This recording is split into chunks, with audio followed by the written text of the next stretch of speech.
que el Partido Nacional presentó hace algunas semanas una alternativa, recordarán ustedes aquel proyecto original de Cabildo Abierto, para que las personas mayores de 65 años puedan acceder a una prisión domiciliaria y no estar como reclusos en las cárceles. En este caso, bueno, el Partido Nacional ya empezó a tratar el tema, hay una comisión del Senado que lo está discutiendo, generó reticencia de parte de la oposición y también opiniones de parte del Instituto de Estudios Legales y Sociales del Uruguay, y es por eso que hoy recibimos a Martín Fernández, abogado de este organismo. Martín, muy buenos días y un placer que estés acá. Muchas gracias, el agradecido soy yo. Bueno, queremos conversar sobre estos cambios de esta alternativa que presenta el Partido Nacional a este proyecto inicial lanzado por parte del Cabildo Abierto, que entre otras cuestiones hablan de una prisión domiciliaria para personas de mayores de 70 años y con algunas modificaciones que ustedes entienden en algunos casos como mejoras a lo que había planteado inicialmente Cabildo allá por época de pandemia, podríamos decir. ¿Cuáles son esos pequeños cambios o esas alternativas que ustedes ven como algo mejor, algo positivo? Bien, este proyecto presentado por el Partido Nacional, en particular la senadora Ciaín, mejora lo que tiene que ver con la enunciación de cuáles son las causales por las cuales las personas pueden pasar a prisión domiciliaria. Ahí se habla de grave estado de salud, etc. Esto es un artículo, ¿no? Ahí está la mejora, ¿no? Después, en otro artículo que modifica el régimen de domiciliaria, se establece de manera como a rajatabla que se dispondrá la prisión domiciliaria de los mayores de 70 años. En esa parte no estamos de acuerdo, digamos, ¿no? Porque entendemos que esa parte es la que sigue beneficiando a personas que cometieron delitos o crímenes aberrantes en la época de del terrorismo de Estado, de la dictadura, que de ninguna manera deberían acceder a la prisión domiciliaria. En principio, ¿por qué decimos esto? Porque no hay un problema, no hay un déficit normativo o institucional, ni en el Código Viejo ni en el Código Nuevo, digamos, que no permita que las personas que estén padeciendo un problema de salud real y se acredite, puedan pasar a régimen de prisión domiciliaria. Esto ha sucedido con muchas de las personas que fueron enjuiciadas por estos delitos. O sea, pasan al régimen de prisión domiciliaria sin ningún problema. Entonces, disponer o establecer legalmente que estas personas en particular pueden pasar a régimen de prisión domiciliaria simplemente porque cumplieron 70 años, nos parece que no es correcto legislar de esa manera, sobre todo teniendo en cuenta de que no hay ninguna idea digamos, de justicia transicional, digamos, ¿no? Que en algún momento algún senador lo mencionó. Pero, a ver, si nosotros hablamos de esta modificación, que se puede interpretar también como un beneficio, se supone que, o por lo menos da la sensación de que tendría que tener una contrapartida para la otra parte, digamos, ¿no? Es decir, ¿de qué manera esta ejecución de la condena, este cambio en la ejecución de la condena podría beneficiar, digamos, a las personas que están, por ejemplo, reclamando en las distintas marchas, como vimos hace muy poco en la Marcha del Silencio, la aparición de sus familiares? No sé, ¿cómo podrían, digamos, trabajar en este asunto? En primer lugar, lo que tenemos que decir es que hay un mandato constitucional, ¿sí?, de cumplimiento de no mortificar a las personas que están privadas de libertad, de no generar tortura, etc., ¿no? Eso tiene que quedar muy claro. Estamos en un Estado de Derecho. Entonces, eso es importante.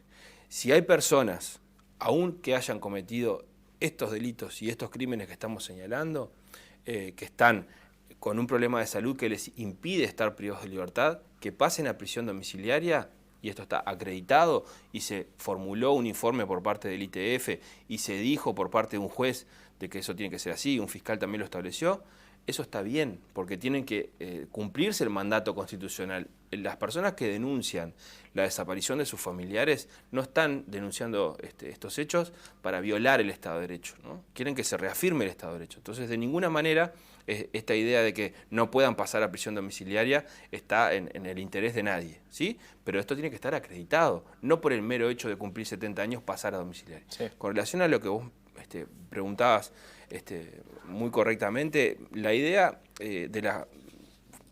justamente de la justicia transicional es que haya un proceso en el cual, digamos, ambas partes, las personas que estuvieron involucradas en estos hechos, puedan de alguna manera transitar ese camino de mejor manera, ¿no? A ver, manera de la justicia, por ejemplo. Una regulación, Claro, sí, pero el problema es que acá lo que se está haciendo es dando la posibilidad de domiciliaria, pero no se está estableciendo, digamos, ninguna contrapartida. De hecho, las personas que concurren por estos crímenes a los juzgados no colaboran, no declaran, no dicen qué es lo que sucedió, presentan todos los recursos habidos y por haber para dilatar las decisiones de los jueces. Y ahí también hay un tema, perdóname, el silencio es un derecho también, ahí está, ¿no? y esto, pues justamente iba a eso, y esto forma parte de su derecho de defensa, y está bien.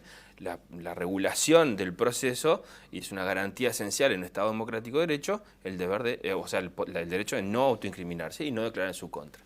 Ahora bien, si estamos hablando de justicia transicional, y estoy hablando de, porque algunos senadores lo mencionaron, está claro, como vos decías, que no hay ninguna colaboración con la ubicación de personas, colaboración con la ubicación de los familiares de estas personas que hace más de 40 años que las están buscando. Entonces, ese es el problema. Primero, no podemos establecer como una tabla rasa que por 70 años podés pasar a prisión domiciliaria, porque ahí tiene que haber una solicitud de la defensa, una opinión de la Fiscalía. Nuestro régimen actual procesal requiere que las partes intervengan, no es solo un juez de oficio. Una opinión médica, entonces todo eso ya está garantizado, tanto en el Código Viejo con sus reformas, que es por donde mayormente tramitan estas causas, como en el Código Nuevo, en el Código actual. Entonces, no hay, reitero, y esto lo hemos dicho cada vez que comparecimos al Parlamento, no hay un déficit o un problema normativo o institucional que haya que mejorar mediante esta legislación. Sí, el primer artículo que dice cuáles son las causales por las cuales se puede pasar a domicilio: grave enfermedad, ser madre lactante, ¿no? Ser la única persona referente, eso está bien, pero en este caso de este artículo que dice cuáles son las causales, fíjense que dice podrá disponer. O sea que tiene que haber un trámite previo. Ajá, sí. Y en los casos de mayores de 70 años que abarca a estas personas, que cometieron estos delitos, y no son más de 100 personas, dice dispondrá, sin mayor reflexión, dispondrá, por el mero hecho de cumplir 70 años. Entonces creemos que hay una diferencia ahí que no está justificada legislativamente ni en el interés general ni en contribuir a un proceso de que las personas que son víctimas de estos hechos tan lamentables puedan encontrar finalmente familiares y encontrar justicia. Quiero profundizar en algo interesante que decías al pasar, que es la cantidad de personas que están en esta situación, ¿no? Cuando hablamos de este beneficio de establecer una prisión domiciliaria para los mayores de 70 años, el Partido Nacional dice, bueno, excluyamos a los delitos de lesa humanidad, ¿no? A ese tipo de condenas. ¿Qué tanto crees que puede mover la vara, ¿no? Pensar en esta medida en comparación a la cantidad de gente que está en esta situación, digamos? ¿Cuántos son, digamos, los mayores de 70 que realmente podrían recibir una prisión domiciliaria y estar, a su vez, excluida de esos delitos de lesa humanidad? Nosotros estamos, el país está cerca de los 15.000 presos, o sea, hacer una medida para que impacte simplemente en 100 personas no parece ser el argumento del hacinamiento, no resuelve el hacinamiento, claramente, ni las condiciones de vida de las otras personas que están privadas de libertad. Casualmente también las condiciones de reclusión en las que se encuentran estas personas que cometieron este grupo de delitos, crímenes, son buenas, ¿no? Las condiciones en las que se encuentran están en la cárcel de Domingo Arena mayormente, ¿no? Después hay ciertas exclusiones de delitos, pero cuando se pone que se exceptúan los crímenes de la 18.026, esto es más como algo voluntarista, ¿sí? Porque nuestro sistema judicial no ha procesado o formalizado o condenado personas por la ley 18.026, que comienza a regir con posterioridad a estos hechos. Entonces, lo que se ha procesado, formalizado o condenado es por los crímenes vigentes a la época de la dictadura, ¿sí? Entonces, aunque diga que se excluyen los crímenes de la 18.026, estas personas que cometieron estos crímenes que decíamos y que obstaculizan saber dónde están estas personas detenidas desaparecidas, quedan adentro de la legislación, o sea que pueden pasar a la domiciliaria por tener más de 70 años, ¿sí? Porque fueron procesadas, formalizadas o condenadas por delitos comunes del Código Penal, es decir, abuso de autoridad contra detenidos, homicidios,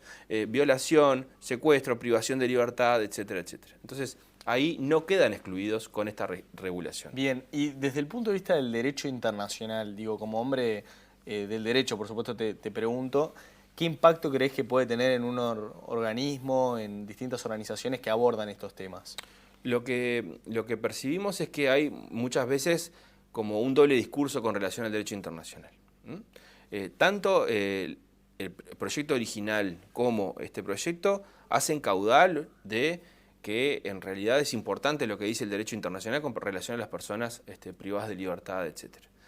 Pero si nosotros apreciamos qué es lo que dice el derecho internacional con relación a estas leyes que otorgan ciertos beneficios, como la domiciliaria, ciertos beneficios como redenciones, etc., dice que tiene que haber un marco de justicia transicional en el que se dé, por ejemplo, o exista información para que las personas puedan acceder a dónde está su familiar. Esto que decíamos, ¿no? Si a una persona se le entrega, bueno, esta prisión domiciliaria, que de alguna manera haya una colaboración posterior, ¿verdad? Pueden existir, sin ir en desmedro del derecho de defensa de las personas, pueden existir mecanismos que posibiliten que personas que hace 40 años que buscan justicia la encuentren. Perfecto. Bueno, Martín Fernández, te agradecemos aquí tu presencia en Modo País. Muchísimas gracias.